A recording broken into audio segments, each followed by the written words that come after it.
Boa noite, igreja, boa noite, irmãos. Que alegria podermos estar aqui novamente, agora, para adorarmos a Deus nesta oportunidade de culto, de adoração ao nome do Senhor. Mais uma vez, estamos por este meio remoto, então levando ao seu coração, por meio do canal YouTube da nossa igreja, esta programação especial, e desejamos que você seja grandemente abençoado nesta noite pelo poder da palavra de Deus. Estaremos dando continuidade ao estudo a respeito de como conhecer a vontade de Deus. Sei que você tem sido grandemente edificado por esta palavra. Hoje será nosso último estudo a respeito disso, última mensagem para o seu coração, e tenho certeza você vai sair daqui edificado pelo poder de Deus. Louvamos então pela sua audiência, a sua participação conosco. Continue aí, diga de onde você está nos assistindo, será uma grande alegria para a nossa igreja, Igreja Batista Calvário, receber a sua informação e poder entrar em contato com você durante esta semana. Nós estaremos agradecendo a Deus em forma de oração por esse culto e pedindo a Deus que nos abençoe mais uma vez. Querido Deus, nosso Pai, nós estamos, Senhor, diante da Tua presença e queremos te render graças, louvores ao Teu nome, por todas as coisas boas que o Senhor tem feito à vida da nossa igreja. Há uma gratidão grande no nosso coração, porque o Senhor tem cuidado de nós. Por isso nós te agradecemos, oramos com alegria no nosso coração, porque sabemos que isso faz parte da bondade do Senhor para com todos nós. Por isso nós oramos agradecidos e no nome de Jesus. Amém e amém. Nós vamos seguir, irmãos, com o nosso momento missionário, né? Temos dito à igreja que nós estamos em campanha missionária, e neste mês a campanha é da Junta de Missões Mundiais, e nós vamos dar início a esse momento missionário ouvindo um testemunho. Esse testemunho, Viva o Poder de Transformar, será compartilhado pela missionária Carmen Lídia. Ouça com alegria no seu coração.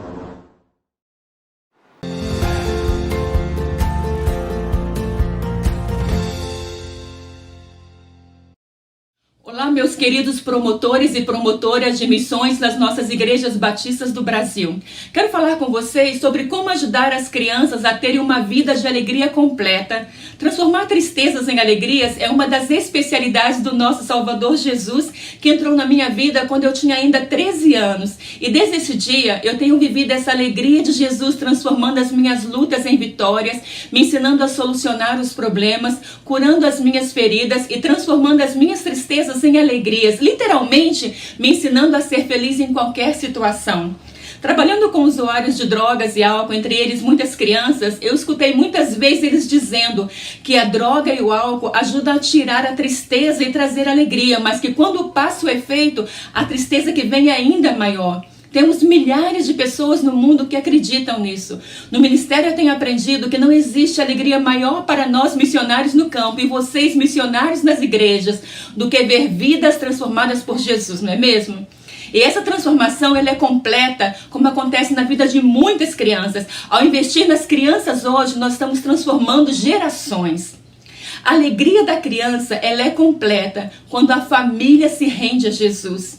Eu sou impactada ao ouvir as mães e os pais dizendo que os seus filhos que estudam nos PEPs, eles chegam em suas casas e pedem para que orem com eles antes de dormir, para agradecer pelo alimento, para que não digam mentiras, porque isso é pecado e entristece e nos separa de Deus.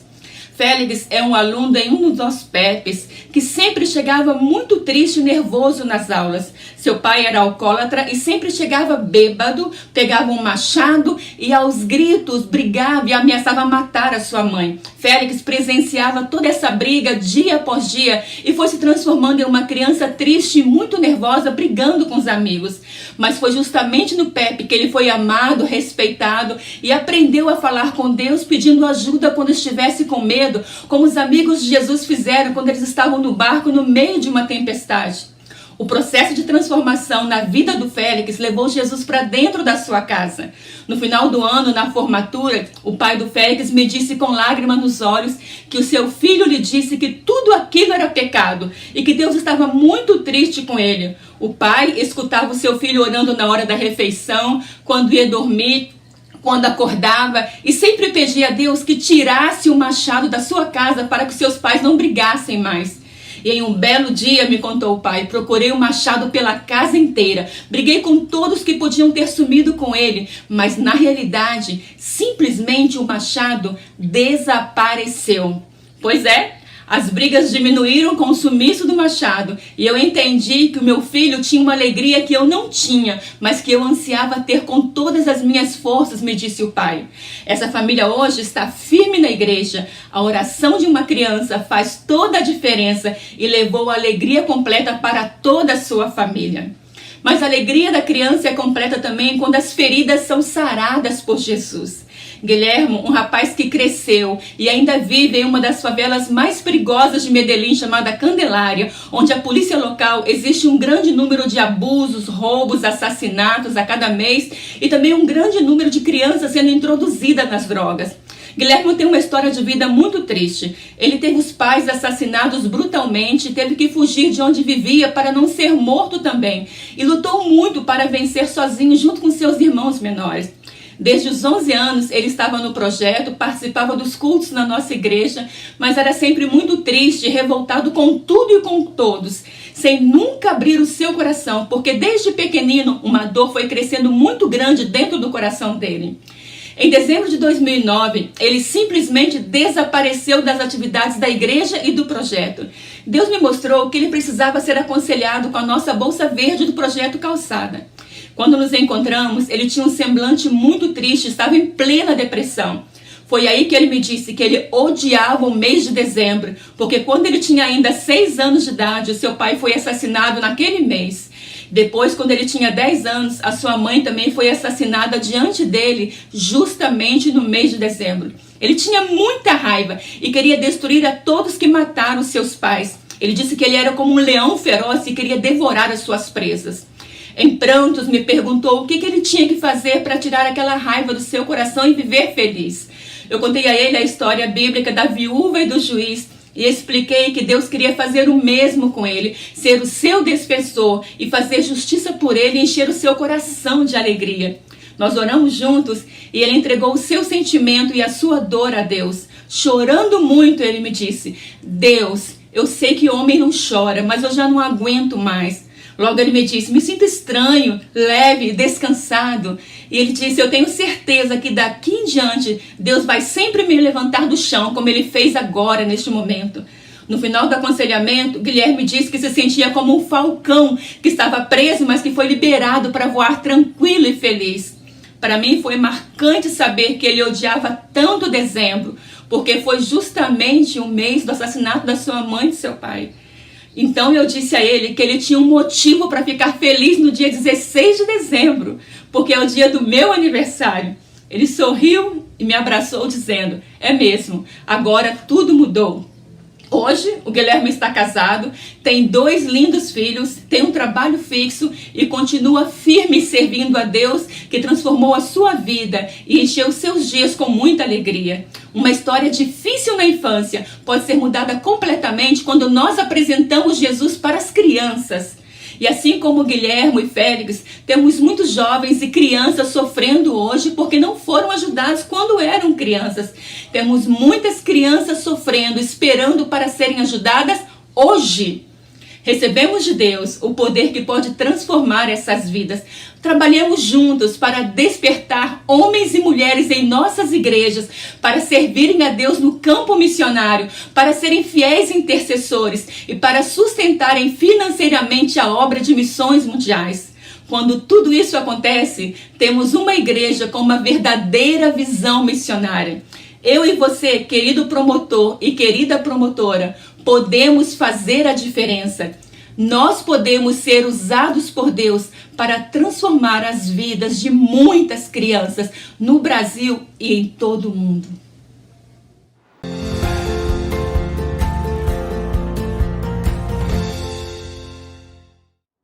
Que bênção, meus irmãos, esse testemunho maravilhoso trazido ao nosso coração, que ajuda a gente a se envolver mais com a obra de missões mundiais.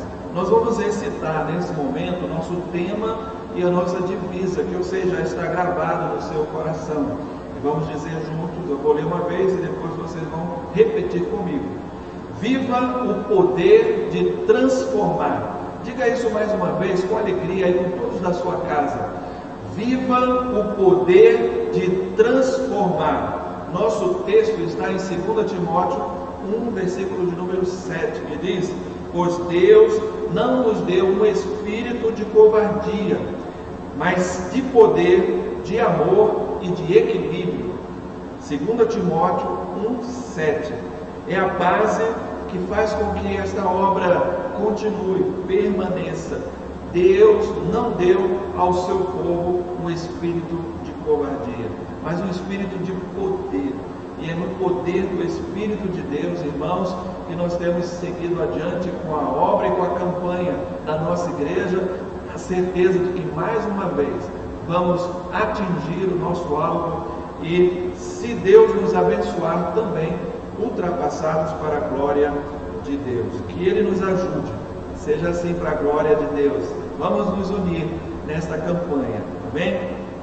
Vamos ler agora o texto de Isaías, capítulo de número 61, versos de 1 a 3, e você vai poder acompanhar essa leitura aí da sua casa, e diz assim a palavra do Senhor: o Espírito do Senhor Deus está sobre mim, porque o Senhor me ungiu para pregar boas novas aos mansos, enviou-me a restaurar os contritos de coração, a proclamar a liberdade aos cativos e a abertura da prisão aos presos, a apregoar o ano aceitável do Senhor e o dia da vingança do nosso Deus, a consolar todos os tristes, a ordenar acerca dos tristes de Sião que se lhes dê glória em vez de cinza, óleo de gozo em vez de tristeza, vestes de louvor em vez de espírito angustiado, a fim de que se chame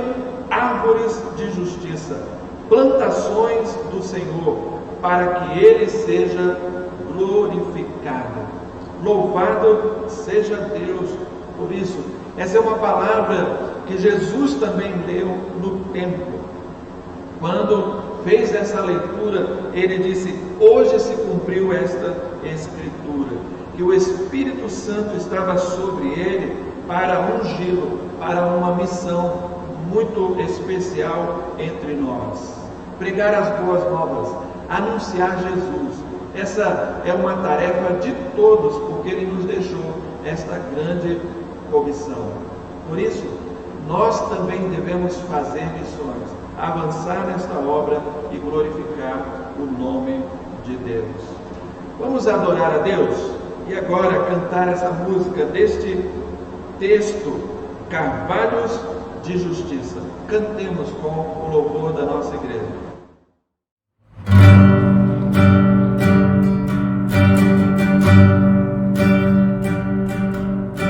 O Espírito do Senhor está presente para consolar, Deus com a gente exalando vida, forças para caminhar. O Espírito do Senhor está presente para consolar, Deus com a gente exalando vida, forças para caminhar. Ele nos ungiu para pregar libertação e quebrar cadeias, para restaurar os corações e anunciar o ano aceitável do Senhor,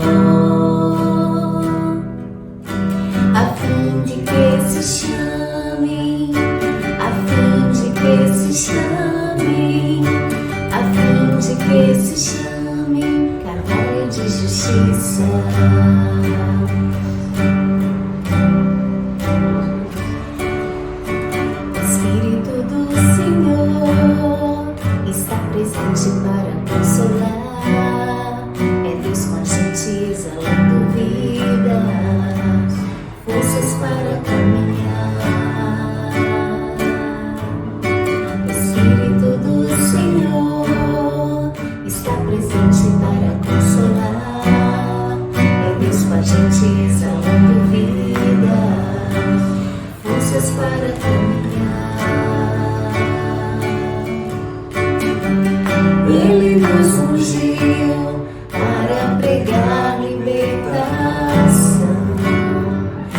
e quebrar cadeias, para restaurar os corações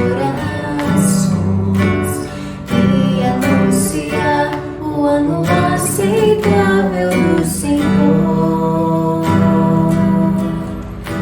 a fim de que se chame, a fim de que se chame, a fim de que se chame carvalho de justiça.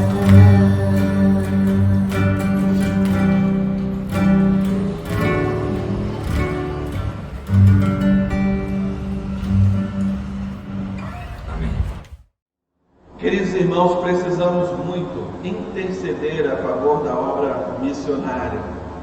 Interceder pelos nossos irmãos, para que Deus coloque amor no coração por essa obra, para que cada um de nós possamos contribuir para que estes recursos cheguem até a Junta de Missões Mundiais, para que ela administre esse recurso e possa chegar até os nossos missionários.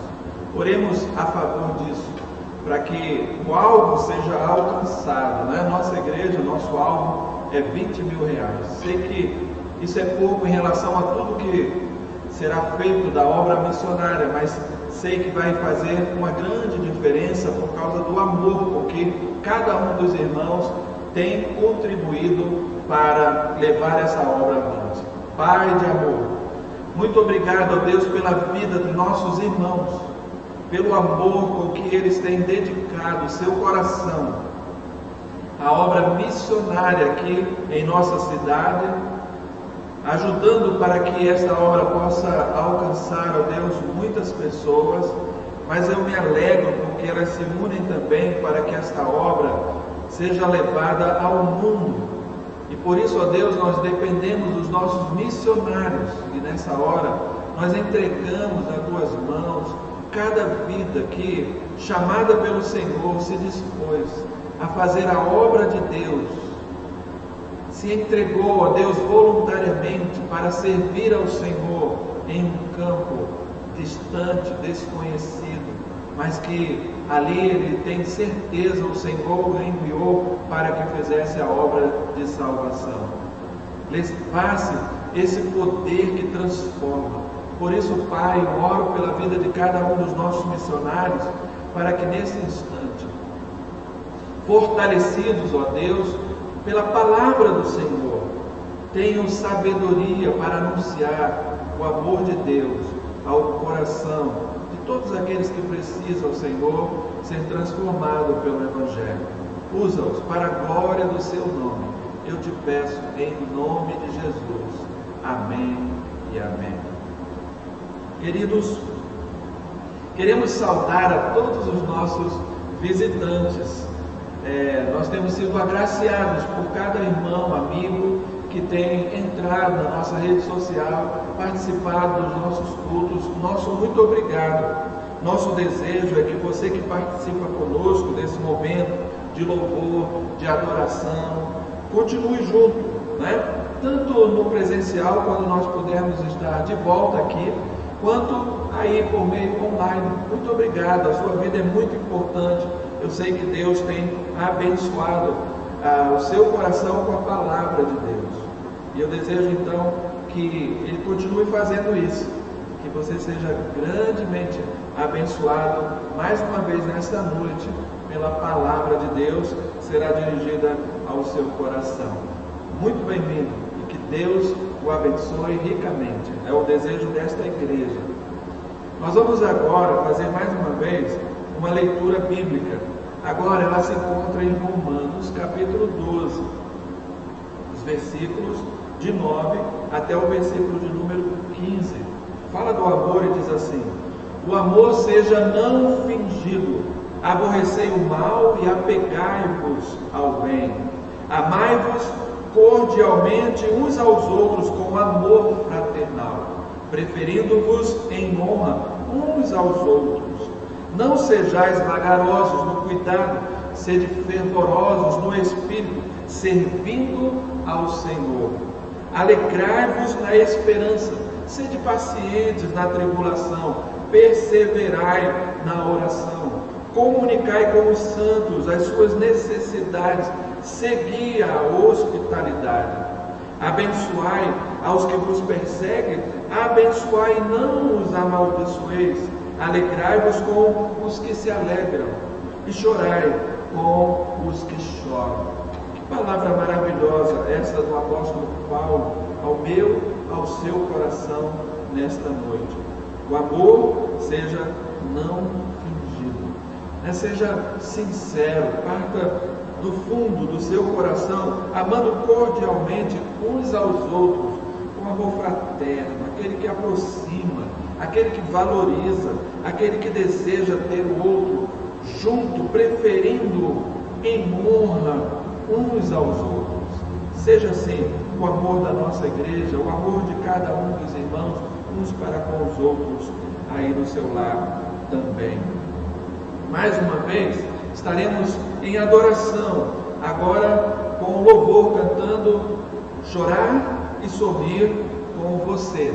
Vamos adorar a Deus?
Os problemas da vida eu sei que não vão separar-nos do amor em Cristo Jesus.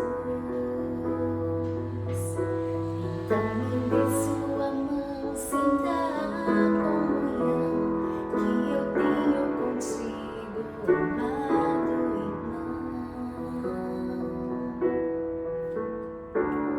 Eu quero chorar quando você chorar, eu quero sorrir quando você sorrir. Vou te abençoar em Cristo Jesus. Vou dizer, meu irmão, eu amo você. Eu quero chorar quando você chorar, eu quero sorrir quando você sorrir. Vou te abençoar em Cristo Jesus. Vou dizer, meu irmão, eu amo você.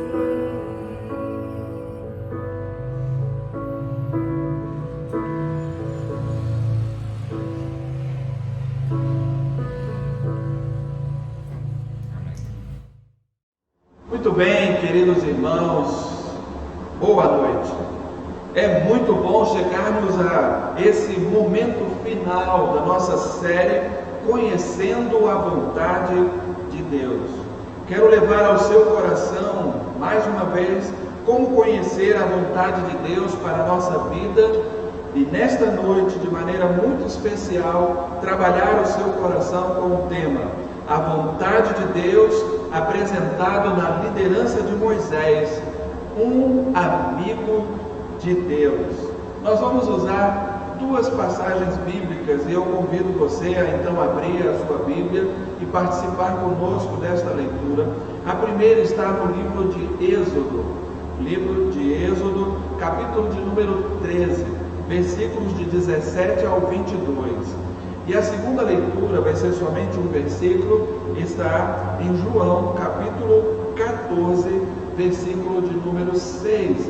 Então você pode abrir a sua Bíblia, já deixar aí marcadinho para que você possa então acompanhar essa leitura comigo e participar então alegremente desta reflexão para o seu coração nesta noite. E eu sei, concluindo então assim esses ensinamentos da palavra de Deus, eu acredito de todo o meu coração, há de edificar a sua vida para a glória de Deus. Então, assim, leiamos o primeiro texto, Êxodo, capítulo 13, versículos de 17 ao 22, que diz assim: E aconteceu que, quando o Faraó deixou ir o povo, Deus não os levou pelo caminho da terra dos filisteus, que estava mais perto, porque Deus disse, para que porventura o povo não se arrependa, vendo a guerra, e tornem ao Egito. Mas Deus fez rodear o povo pelo caminho do deserto, perto do mar vermelho, e subiram os filhos de Israel da terra do Egito armados. E tomou Moisés os ossos de José consigo, porquanto havia este estreitamente ajuramentado aos filhos de Israel, dizendo: Certamente Deus vos visitará, fazei, pois, subir daqui os meus ossos convosco. Assim partiram de Sucote e acamparam em Etã, à entrada do deserto. E o Senhor ia adiante deles, de dia, numa coluna de nuvem, para os guiar pelo caminho, e de noite, numa coluna de fogo, para os alumiar, para que caminhassem de dia e de noite. Nunca tirou de diante da face do povo a coluna de nuvem de dia, nem a coluna de fogo de noite. João, capítulo 14, versículo de número 6, nos diz assim: Respondeu-lhe Jesus: Eu sou o caminho, a verdade e a vida. Ninguém vai ao Pai a não ser por mim.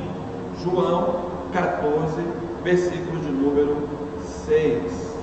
Eu chamo a sua atenção para o versículo 22 do Êxodo 13, que a gente acabou de ler também. Nunca se apartou do povo a coluna de nuvem durante o dia, nem a coluna de fogo durante a noite. Estas são palavras do Senhor Jesus, orientando os seus discípulos acerca do caminho, e também palavras do Senhor nosso Deus, através de Moisés, um amigo de Deus. E eu gosto do destaque do primeiro texto, onde diz: Nunca se apartou do povo a coluna de nuvem, nem a coluna de fogo. Saibam, meus irmãos, Deus, através de sinais bem claros, ensina ao povo o caminho a seguir. E isso me faz lembrar de que quando queremos chegar a algum lugar, o que logo buscamos saber é uma pista, ou uma dica, ou mesmo uma referência. Estes são fatos muito importantes, pois nos ajuda a chegarmos ao destino que queremos, não é verdade?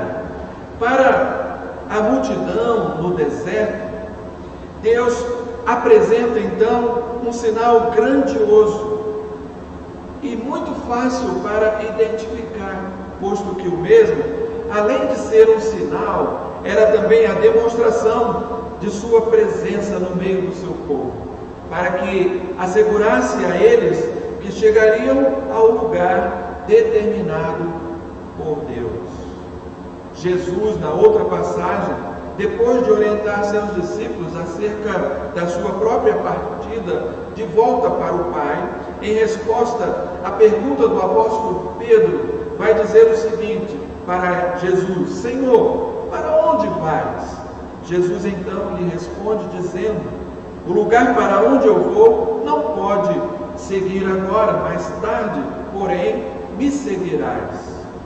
Com estas palavras, amados irmãos, fica claro para nós, nos dias de hoje, que o Senhor Jesus fala da preparação da sua volta para a casa de seu Pai.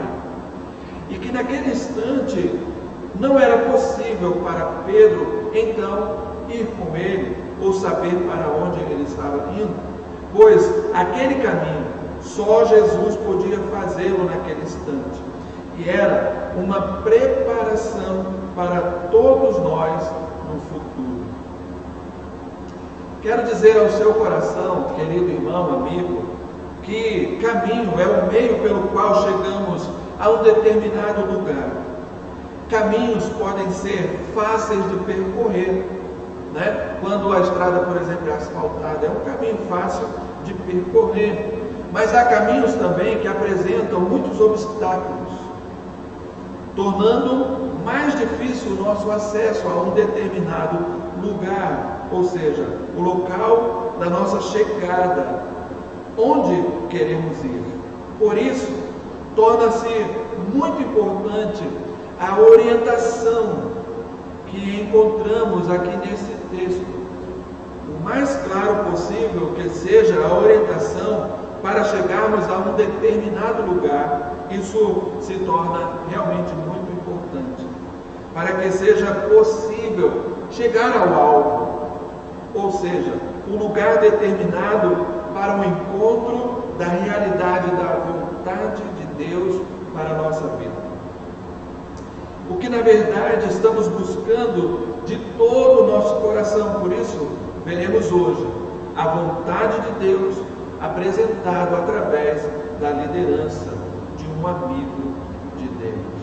Mas eu preciso mostrar aos irmãos algumas verdades desses dois contextos, né?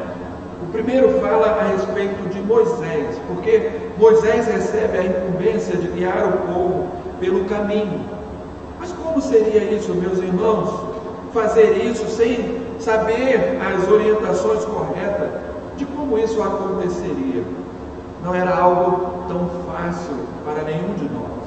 Moisés também iria precisar de alguém que conhecesse bem o caminho, isso em segundo lugar, para ele entender para que lugar ele estava sendo levado. Daí então encontramos no texto que Deus interviu. Isso é interessante. Deus entra neste negócio para ajudá-lo então a levar o povo até a terra prometida, Canaã. E terceiro, o texto mostra também dois caminhos para chegar àquele destino final, Canaã. Um longo, o que foi escolhido por Deus, e um outro curto, que foi rejeitado por Deus. Em quarto também, percebemos que Deus coloca sempre diante de nós sinais da sua presença, para que não nos desviemos do caminho que Ele está guiando, que Ele está orientando você. E o quinta informação diz respeito a Jesus. Jesus é a certeza de que, seguindo o seu caminho, nós encontraremos o Pai Celestial. Que maravilha! Eu louvo a Deus quando eu me deparo com esse capítulo de número 13. É um capítulo marcante e definitivo na história do povo, porque ele nos fala acerca da orientação de Deus com o propósito de que seu povo encontrasse o caminho e chegasse então à terra prometida. Esse era o propósito final, né? Que toda aquela multidão que ele tirou ali do Egito pudesse chegar a Canaã, escolhida para ser a terra do seu povo, terra prometida. Então Deus apresenta duas coisas muito importantes para a memória deles. A primeira coisa, irmãos, foi a consagração dos primogênitos. Foi um pedido de Deus e ele afirmou muito claro: é meu todo o primogênito. Com essas palavras, nós sabemos que todo o primogênito egípcio morreu para que pudesse então o faraó libertar todo o povo de Deus. Essa foi a última praga lançada ali sobre o Egito, atingindo exatamente todo o primogênito. mas tinha algo para nos ensinar, nosso Deus, a respeito desta verdade. Segundo, precisavam saber quem era aquele que estava tirando eles da escravidão. E esta verdade nos direciona ao entendimento que quem estava fazendo isso, meus amados irmãos, era Deus. Porque quando nós lemos a passagem bíblica, nós lemos assim: pois com mão forte o Senhor vos tirou de lá, portanto não comereis pão levedado. E olha, irmãos, que isso tornou-se uma festa anual. Eram 7 dias de celebração, para lembrar-lhes este feito como um memorial diante do Senhor. Percebemos isso no versículo 10, que nos diz: portanto, guardarás esta ordenança no determinado tempo, de ano em ano. Então, anualmente, por 7 dias, era feita uma celebração, recordando, trazendo à memória esta ação de Deus. Pois com mão forte o Senhor vos tirou de lá, do Egito, portanto não comereis pão levedado. Deus faz lembrar ao coração do seu povo o quanto isso era importante, pois isso também nos levaria à adoração a Deus. Quando eles tivessem chegado ao lugar determinado por Deus, a terra prometida, eles passariam a fazer essa celebração anualmente, 7 dias consecutivos.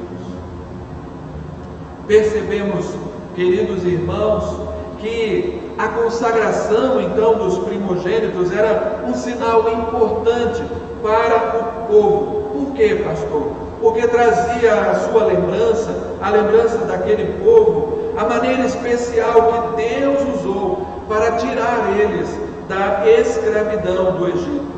O versículo 15 diz: pois sucedeu que, endurecendo-se o Faraó para não deixar eles irem, o Senhor matou todos os primogênitos da terra do Egito, desde o primogênito do homem até ao primogênito dos animais. Por isso eu sacrifico ao Senhor todos os machos que abrem a madre, porém a todo primogênito de meus filhos eu resgato. Louvado seja Deus! Isto ocorreu, irmãos, e vocês podem se lembrar deste fato. O Senhor ordenou que fosse sacrificado um animal com sangue, deveria aspergir na porta, nos umbrais da porta, para que quando esse anjo da morte passasse por sobre o Egito, não matasse nenhum dos primogênitos do povo de Deus. Então esse ficou como um sinal, porque o Senhor realmente resgatou a todo o primogênito dos meus filhos, o povo de Deus. Era então um extraordinário sinal diante do povo de Deus. O primeiro, como eu disse, estabelecia a exigência de um sacrifício para a remissão dos pecados. E aí a gente vai para Hebreus 9:22, que nos diz lá: e sem derramamento de sangue não há remissão. Sabemos bem que a palavra remissão nos leva à condição de que trazia ao povo a revelação de que os seus pecados foram perdoados através do sacrifício de Jesus ali por nós na cruz do Calvário. Todos os pecados foram então perdoados por Deus através deste sacrifício de derramamento de sangue. Isto também reporta cada um de nós a Cristo, Messias, como o próprio Cordeiro de Deus que tira então o pecado do mundo. Cristo seria tanto o animal do sacrifício, como o próprio sacrifício pelo pecado. O segundo sinal apontava, portanto, para Jesus, o Emanuel, Deus conosco, sendo, portanto, sinal da presença de Deus no meio do seu povo. Jesus, o nascido da Virgem Maria, portanto, o primogênito do casal, José e Maria, mas o unigênito de Deus, pois seria chamado Filho de Deus, porquanto de Deus foi gerado, para nos remir definitivamente de todos os nossos pecados, nos dando a redenção e nos resgatando do castigo e da morte por causa dos nossos pecados. Porque em Romanos 6:23 nos diz que o salário do pecado é a morte. Então era necessário que fosse feito um sacrifício de um cordeiro. Jesus então é esta oferta para o sacrifício, como Ele mesmo é o próprio sacrifício pelo pecado do mundo.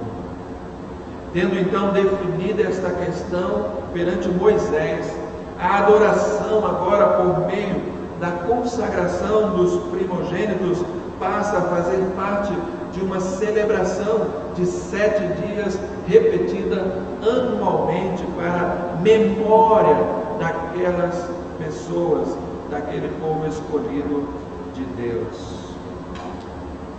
E também para nós é uma lembrança de que por meio do sacrifício único e para sempre de Jesus ali na cruz, nossos pecados também foram perdoados e a redenção pelo sangue de Cristo também nos deu a liberdade para a glória de Deus. Vinha agora para Moisés o desafio.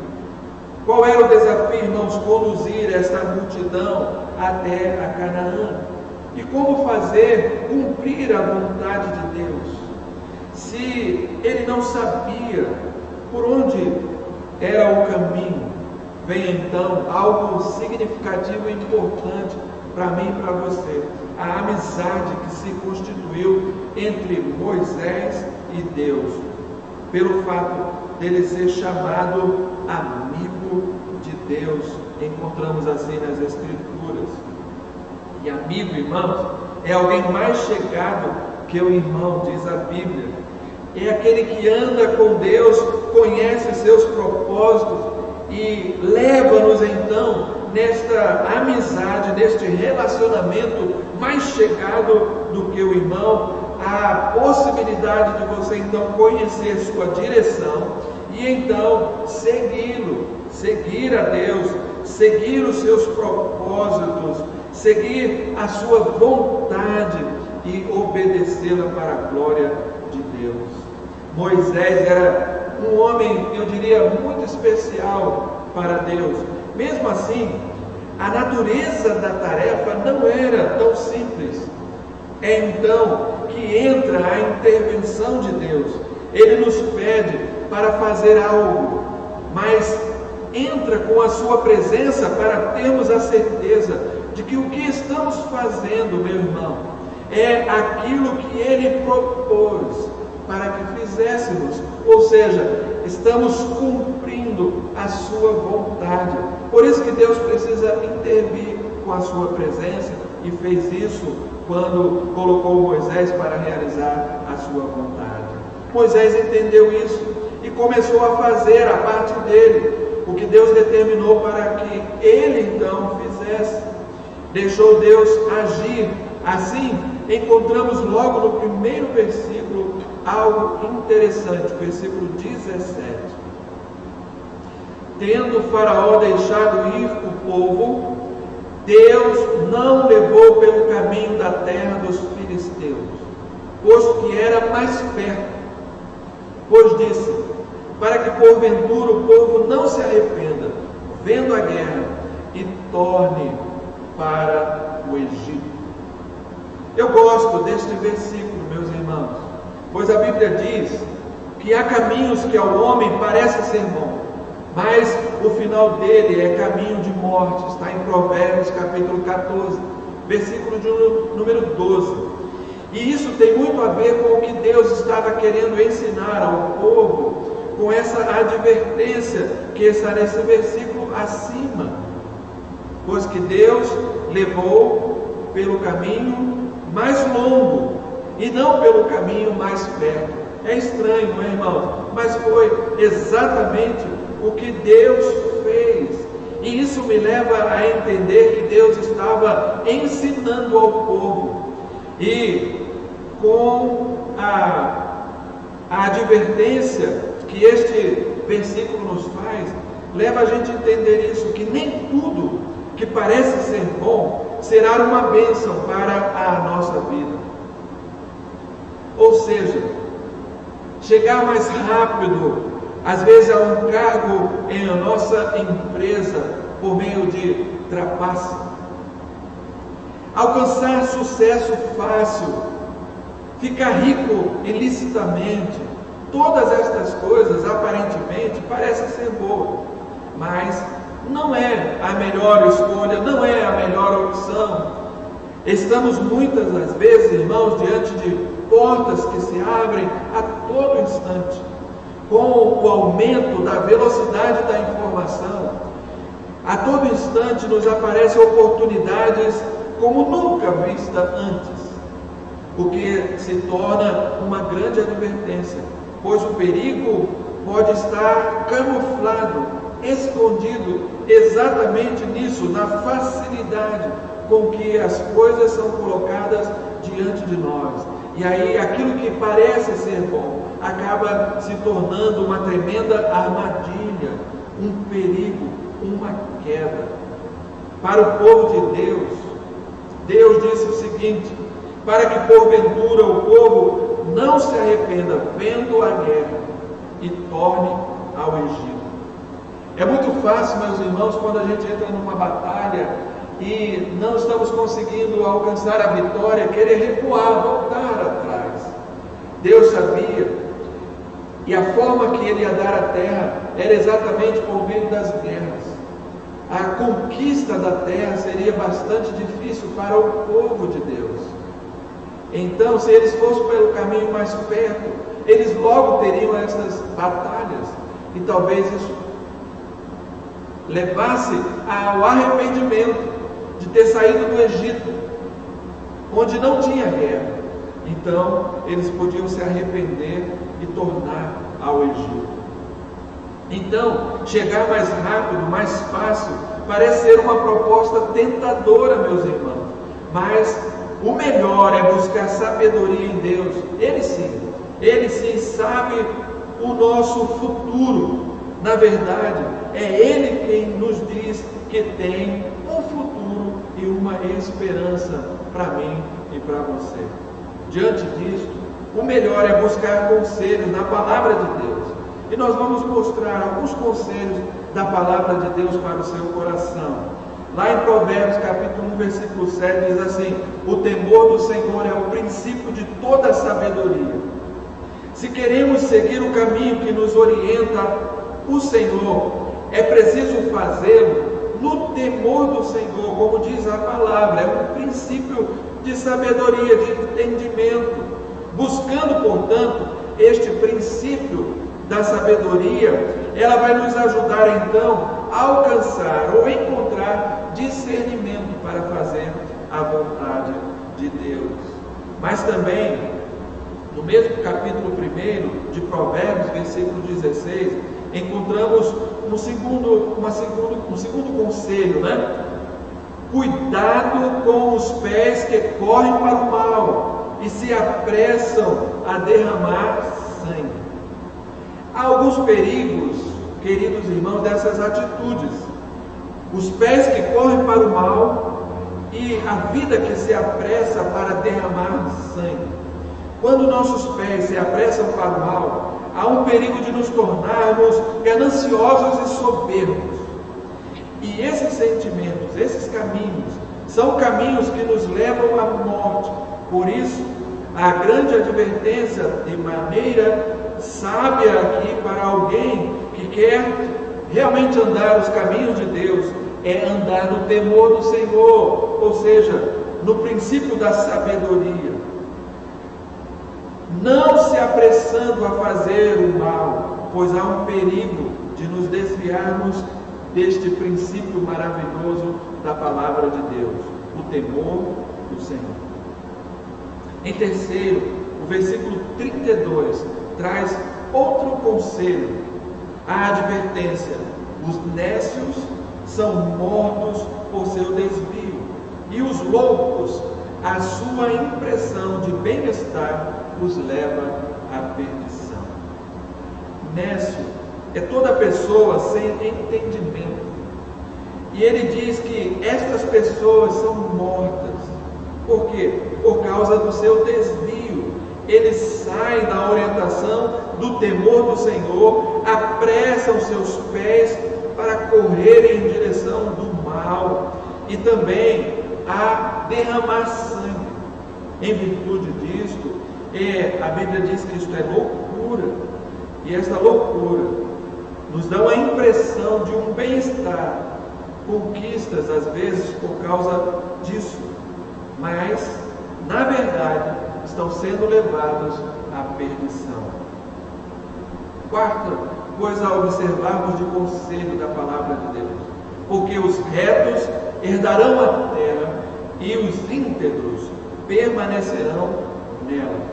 O que Deus queria não era só que aquele povo habitasse numa terra, mas que permanecesse nela. Para isso acontecer, era preciso integridade.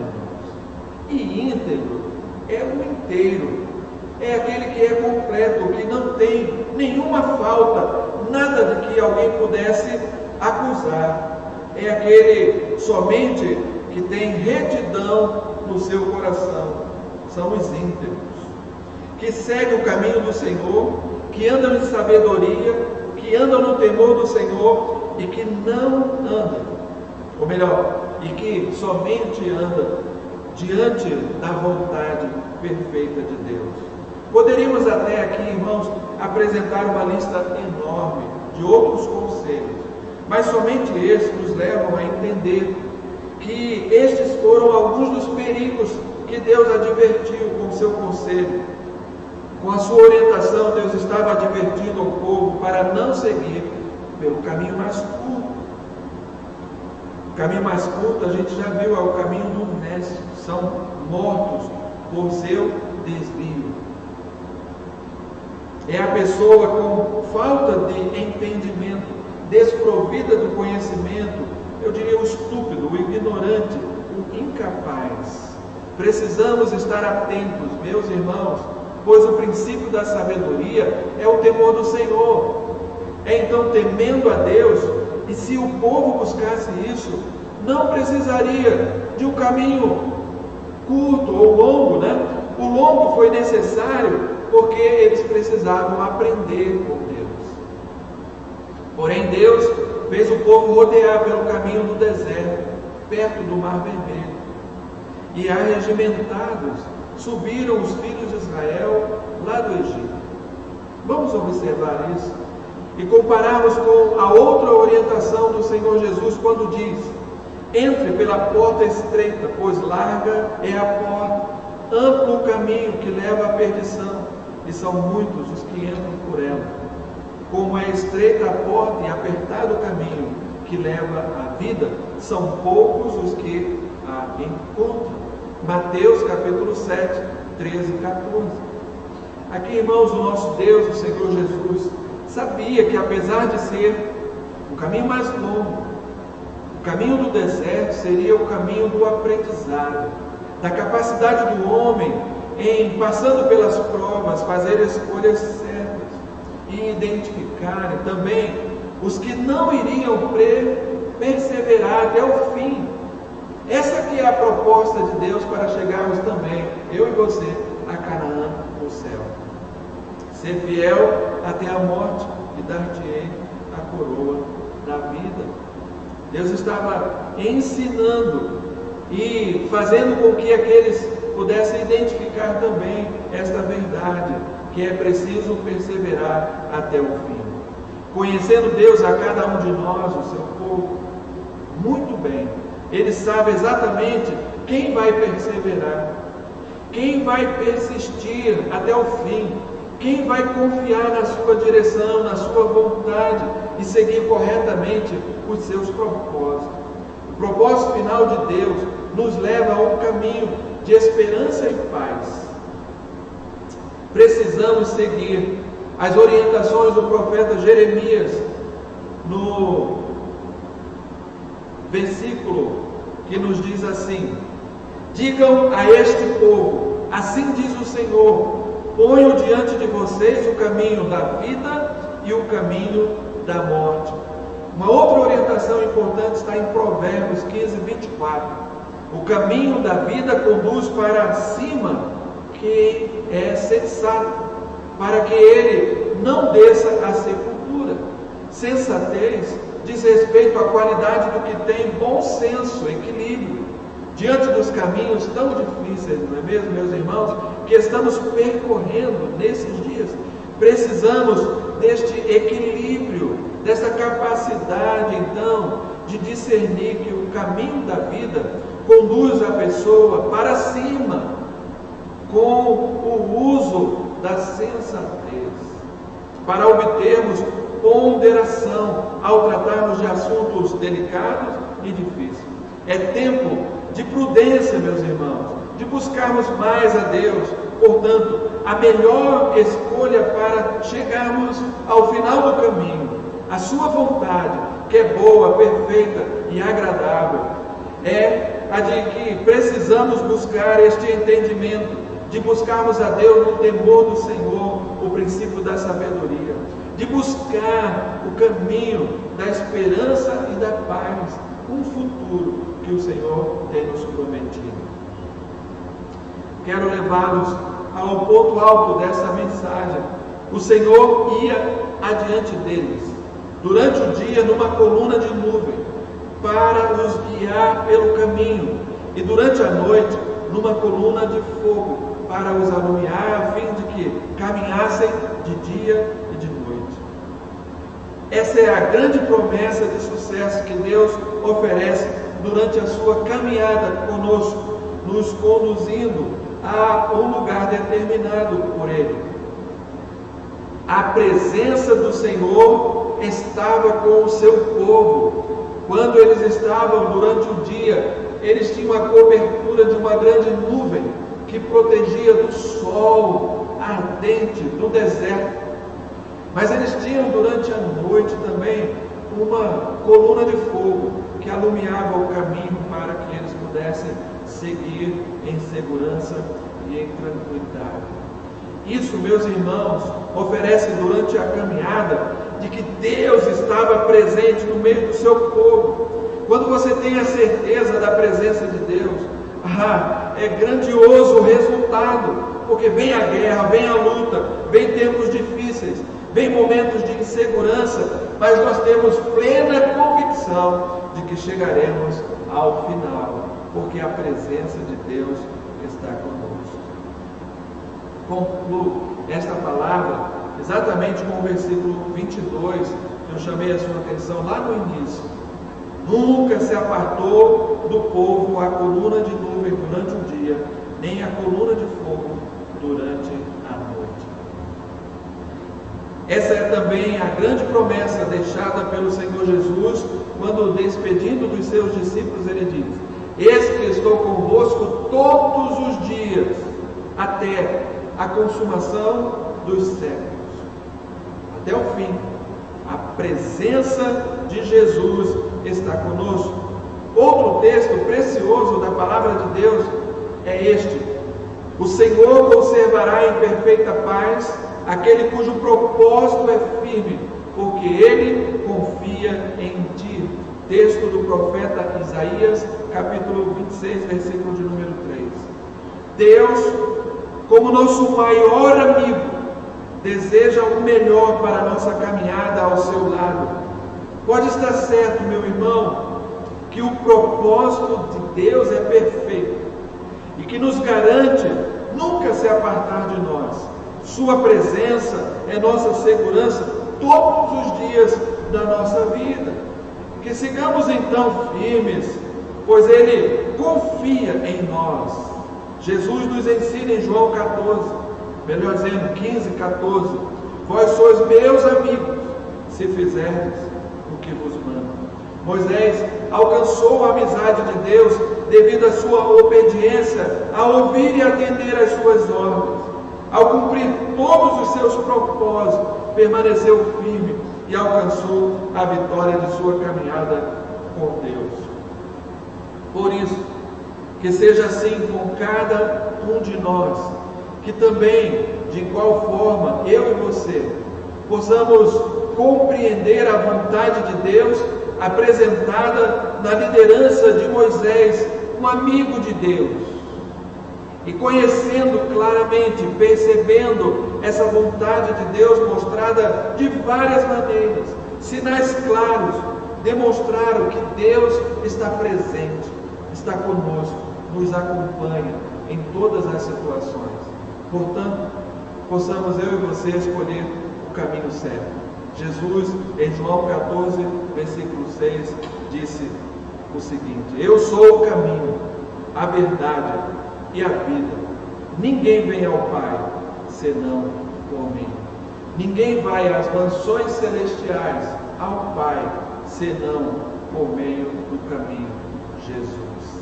Que Deus lhe abençoe a compreender corretamente a vontade de Deus, obedecer essa vontade de Deus e agradá-lo em tudo.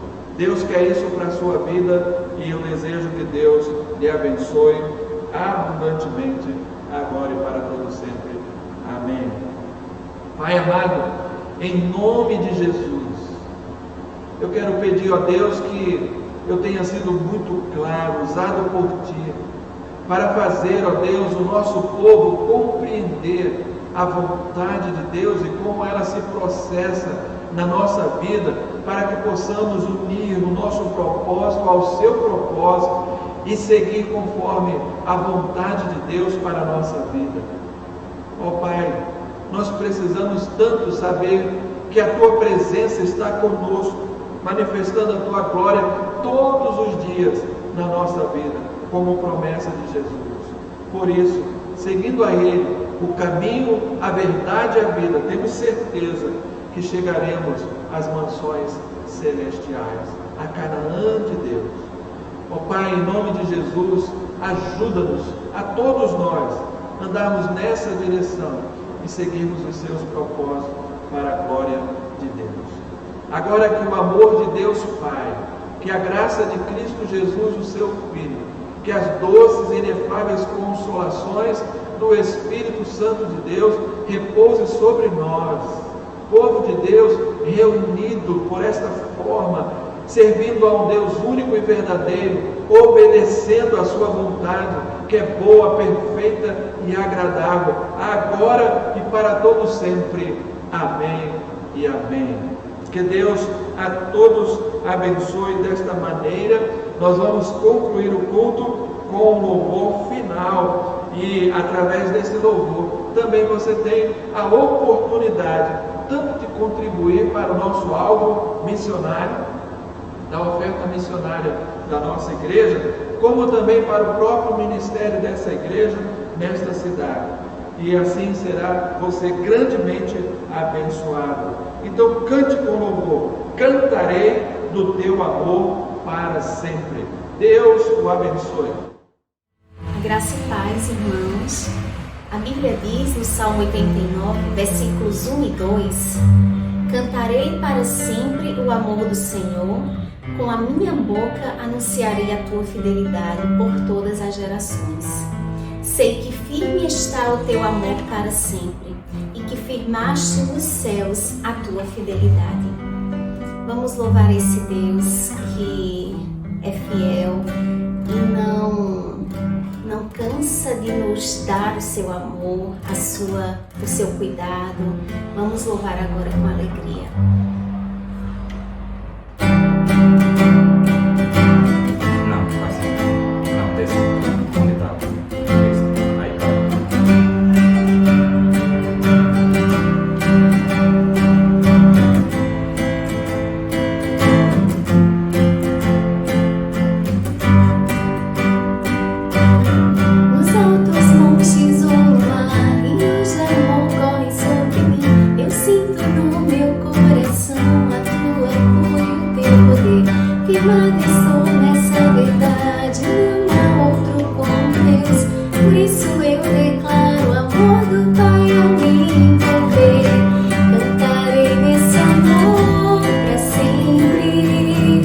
Viverei nesse amor pra pra sempre.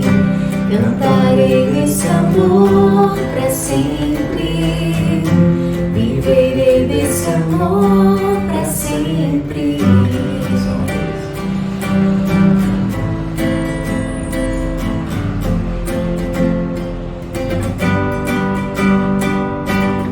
Nos altos montes ou no mar, rios de amor correm sobre mim. Eu sinto no meu coração